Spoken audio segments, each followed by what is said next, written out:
Tak a je to tu zas. Dátum údajného konca sveta sa vraj blíži. Podľa japonskej princeznej koniec sveta budú sprevádzať 4 dni úplného temna bez elektriny.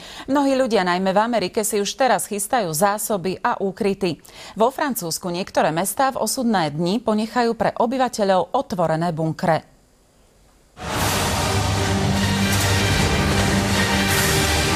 Zemetrasenie, tsunami, zrážka s meteoritom a smrť miliónov ľudí.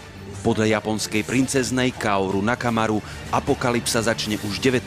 decembra. Obloha stemnie, bude dochádzať k poruchám na telekomunikačných sieťach a internete a napokon skolabuje aj dodávka elektrickej energie.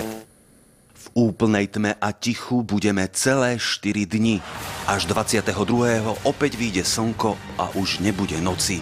Takéto katastrofické predpovede mátajú ľudí už aj v Európe. Vo francúzskom Alsasku úrady ponechávajú v kritických dňoch otvorené bunkre. V našom hlavnom meste ale takáto možnosť nebude. Bratislava takýchto stavieb má veľmi málo. Zatiaľ ani nikto nepožiadal o niečo také. Na rozdiel od Američanov, Slováci pre koniec sveta ešte nezačali húfne predávať svoje domy. Žiadne signály som nezaznamenal. Ba ani húfny nápor na psychiatrov sa nekoná. Citlivejších ľudí ale určité obavy predsa len zaťažujú. Spôsobuje to v nich zmätok, neistotu, depresiu. Téme konca sveta sa venujú vedci už aj na Slovensku. Podľa nich sa žiadna katastrofa konať nebude.